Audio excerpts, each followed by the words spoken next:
Right. Okay. Right. Do you want to talk about AI?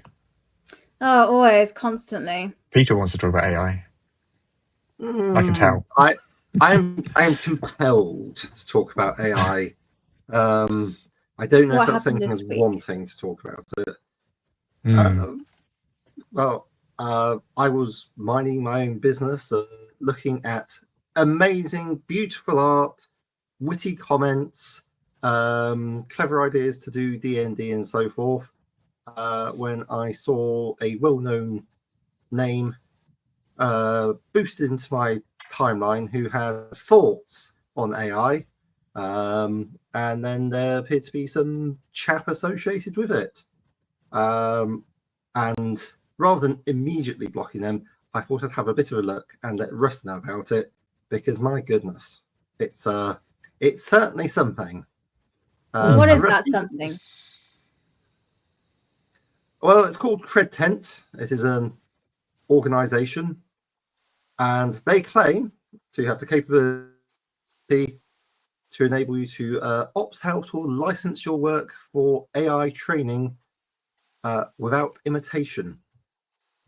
Not entirely sure about all the meaning of this, but they certainly had some things to say, and I have many thoughts, but we run the risk of explosive slander and libel on the podcast, which should never be a good look. They were kind of spamming people on BlueSky, which is kind of how it came to light. So this is a quick screenshot of the various people. So this is the message that they've been sending pretty much everyone. They edit it by a couple of words on each one. Sometimes they say, "We're a big fan. We'd like to have your work," or "We'd be honoured to have your work." But it's the same message. So it basically says an AI bot that's doing all these comments. Alas, no. I don't know. It says, "We'd be honoured to have your work on CredTent so we can enable you to opt out or license your work for AI training without imitation. Let's talk. It takes 5 minutes to join." And of course, they're sending that very same message to lots of people, as you can see in this screenshot here. So they sent it to Paizo. They sent it to Nicole Indrews from Green Run in there. And they also sent it to Shannon Appelklein, which is the message which caught your eye because Shannon replied. Yes. I'm like, oh, Shannon Appelklein, that sounds like a familiar name. Does Shannon work on D&D? When all of the current models... He didn't work on D&D. Okay. There's a big old D&D ampersand there. He's a historian. He's a D&D historian, and also used to be the administrator of RPGNet until sort of 5 years or so ago. So Shannon said, when all the current models built atop the biggest heist of creative material ever are destroyed, come back and talk about people opting in to having their livelihoods destroyed. People should not have to opt out of theft. Which, I thought was pretty reasonable, to be honest. That's a pretty widely held view. Quite restrained, really. So CredTent is a company, and they're offering a service to people around AI, but I'm a bit confused about what that is. What does the company do? What service are they offering? So these are the two things they offer. So you can sign up to them, and you can either then opt in or opt out of AI training. So if you opt in to AI training, they'll basically act as an agent for you, sell your content or license your content to AI companies. They'll take, I think, Peter, you noticed it was 15% commission. And in theory, you make money off of AI companies. But we'll talk a bit more about how this works and whether we believe that is the case in a minute. The other thing you can do is you can opt out of AI, at which point they claim that they can in some way stop AI companies using your work. Again, can they? Okay. Yeah. Well, they say they can do an opt-out. They've said they'll audit large language models to ensure compliance, which is certainly a claim that one could make. And that violations will be reported back to your dashboard. Yeah. So it sort of reminds me a little bit of things like Experian and so forth, like these various credit agencies. Yeah. So they appear to be trying to claim to have that sort of ability. Yeah, because I sort of scoured their website and I can't see anywhere where it indicates that any of these AI companies, like OpenAI, for example, was like the biggest one, isn't it? Use ChatGPT, Has in any way got any type of relationship with CredTent and will do anything that in what way is CredTent going to compel OpenAI not to scrape my work? I don't understand how that works, and I can't see anything on their website indicating there's any kind of agreement or relationship between the two companies. And from this, it just looks like all they do is they check to see if they are and just let you know about it. So they're not actually protecting it; they're just like, reporting to you when it happens. So you're not really opting out. You're just They claim the ability to do so, which is much like claiming that they can unscramble an omelette. Yeah, sure. Sure you can, Riley. Sure you can. So I don't see. They're just saying a bunch of things here, and it's like, do you have any? They've got no relationship, or at least they are not advertising any relationships with any AI companies, not the Chinese ones, not the American ones. Yeah. Okay. Sure, but of course you can. Yeah. ChatGPT isn't going to go along and say, "Oh, hang on a second, this person signed up to CredTent for $5 a month, therefore I won't scrape their book." It's not going to happen, is it? No. I mean, and CredTent doesn't have the power to enforce that. Yeah, and once it's been scraped into a large language model, you can't take it out. That's not how it works. Great stuff. Yeah. So this is a look at their different plans that they offer. Yeah. There's 4 of them. You can sign up 4 different plans. Yeah. So the opt-out ones are free. Yeah. Which, yes, because otherwise it would if they weren't free, it would be a protection racket. Literally, pay to not have your stuff stolen is kind of, but that's not what they're doing here. That is free at least. Well, the opt-out, which it says that it will add your creative work to the opt-out list, CredTent distributes to AI companies across the industry. Do you know what it reminds me of? Do you know the telephone preference service that used to exist? Yeah. That had no effect whatsoever, but you put your phone number on the telephone back, in the days of landlines, you put your phone number on the telephone preference service, and in theory, you would not get any marketing calls. Never worked because we used to get them all the time, but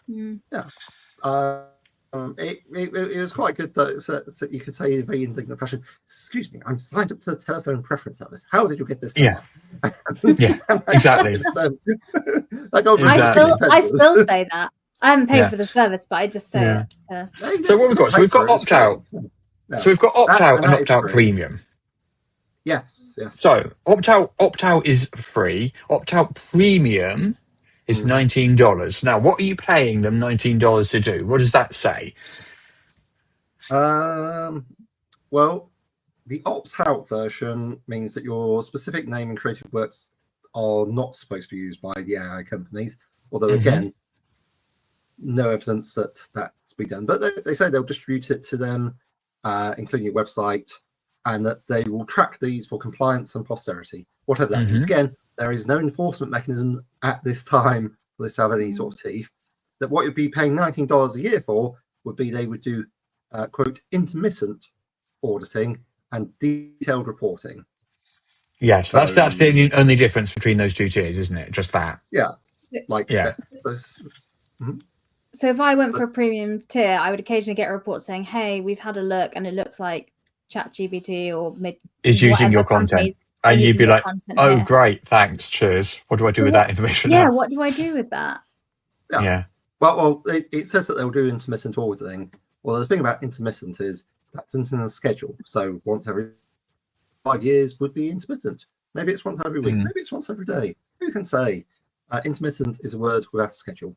I'm not sure if you drill into that more, and it probably tells you more. But yeah. Sure. Yes, and we could try it right now. Let's try it right now. Okay, yeah, that's. We have the ability. We have the technology. So I'm on the CredTent website. Pricing, was that it? Yep. The more button. What does it say? In theory, I like the idea of a service that you can register to that will protect your artwork. That sounds like a good thing. But sorry, Ruff, what have you found? So I clicked on the more. Intermittent auditing and detailed reporting. I clicked on more. Mhm. Do you know what it says? One sentence. We are your advocates to get your work out of illicit data sets too. Uh-huh. Okay. That's it. Great stuff. That's all clicking on more says. Nothing else. That's a big thumbs up for me. That seems legit. Yeah. And if you wish to, quote, license your work to these AI companies, which is based on the idea that CredTent will in some way argue that you should be receiving reimbursement from them, which there is no evidence to suggest that the AI companies have any interest. In fact, I was reading Anthropic has lost a lawsuit just today, so I haven't been able to tell you about it. But Anthropic has lost a lawsuit today, which means that people are eligible to claim compensation. And the thing that caught my attention was that it's like, yeah, and if you're not in the US, you can still write in to get in on this lawsuit. Just don't worry about the zip code. Just put anything in there, like get in on this. And there's a lot of very bitter writers who are very upset about their work. But anyway, we digress. Well, looking at this, you paid them $99, and then they will basically license your work to AI companies. How gracious of them! Yes, but I don't understand why they think ChatGPT is going to pay them anything. Yeah. Or why they think Midjourney is going to pay them anything, or why they think I can't remember all the names of them, but all these different AI all companies the goons and goonery and AI plagiarism machines. How do you think you're going to get a penny out of them when legal lawsuits are basically like having a go? Like, does CredTent have extremely good lawyers? Well, I guess we'll find out. But yeah, Control which AI companies use your work by approving requests is what I get when I click on control your licensing there. What do you mean by approving requests? What makes you think ChatGPT is going to request anything? They're not. They're just going to do it. They're not going to ask. They probably don't even know CredTent exists. It's like, why are they going to? It seems unlikely that they do. It's like famously, these companies have just scraped, has. In much the same way that shipping trawlers scrape the bottom of the ocean floor clean of information. I've got a deal for you, Peter. If you pay me $100 a month, I will. Yeah, for CredTent. So you're going to get £100 a month. Sorry, not dollars. £100 a month. Okay. The price just went up. Okay. Oh, okay. Right. Yeah. And I will protect you from asteroid strikes. I mean, that sounds like a great deal. Good deal, isn't it? Yeah. I will force all asteroids to fill in the appropriate paperwork and obtain a permit for landing on your house. Nice. And that's what will happen, and they will definitely do that, and they will definitely obey this new bureaucratic admin procedure that I've put in place. Included in that, I will provide you intermittent reports about asteroids. Yeah. Amazing. This sounds like a great deal. Like, will you also send them a strongly worded cease and desist letter? No, it doesn't say that. That's not included. That'd be extra. Extra, of course. Yeah. You know what? This reminds me of a little bit. It's not really the same, but in the early noughties, there were loads of these modeling agencies, and they're like, we'll sign up. You sign up with us, and we'll be your agent, and we'll sell you as a model, and we'll take 15%, which is what modeling agents do. They're like, when you sign up with us, you pay £100, and that'll cover your setup fees and your photo shoot and stuff. Yeah. You didn't get any modeling work from that. No. The business model was taking your money to set it up. So, because they didn't have relationships with, companies that wanted to hire models. So I wonder if this is similar. I don't know. It feels very vanity publishing as well. Just pay us money and we'll get your book into a printable condition, and then you're responsible for selling it. Open brackets. Good luck with that. Close brackets. So yeah. So this CredTent, I mean, it lacks credibility. Yeah, basically. Yeah. Completely. And also the fact that they're spamming people on BlueSky. I wonder if we'll see more of these companies with this sort of offering coming out. I think it's after people that they are spamming, though. People like Shannon and people like that. It's kind of like, Big industry players. It's like a RPG is a niche industry. I'm surprised that they, even though there was a TTRPG industry, let alone who were the people in it, but I guess they do. I don't know. That's why I wonder if it's automated somehow. Maybe. I There's a expect script. so. Like, the guy's a chronic AI user, and by that I mean he is unable to make a point in less than 1,500 characters, which quite frankly is just like argument by exhaustion. It's like, I'm not reading all that rubbish. Just try and make a point. Just say a thing. Be terse, be brief, be succinct. But no, alas, beyond his capabilities. It rots your brain. It really does, that AI stuff. Wow. Yeah. Anyway. That's the end of that. Okay, so that exists, Yes. and you can have a Yes. look at that and see what you think. Yeah, but we are not in a position to recommend CredTent at this time. I think it's the best way to. That is a correct best way to statement put to be that. made. Yes. We do not feel they have satisfactorily demonstrated that they can provide a service in exchange for the money that they would take. Yeah. Yeah. And even has a free service, it will make me wonder. I don't know. Anyway. Anyway.